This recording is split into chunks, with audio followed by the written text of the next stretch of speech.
నమః. హరి ఓం.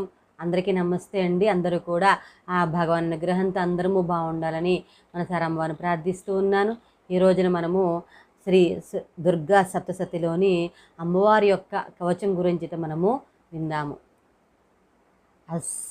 ఓం అస్య శ్రీచండీ కవచస్య బ్రహ్మర్షిః అనుష్టుప్ఛందః చాముండా దేవత అంగన్యాసోక్త మాతరో బీజం నవార్ణో మంత్రశక్తిః దిగ్బంధ దేవతాస్తత్వం శ్రీ జగదంబ ప్రీత్యర్థే సప్తసతీ పాఠాంగత్వేన జపే వినియోగః. ఓం నమశ్చండికాయై. మార్కండేయ ఉవాచ ఓం యద్గుహ్యం పరమం లోకే సర్వరక్షాకరం నృణాం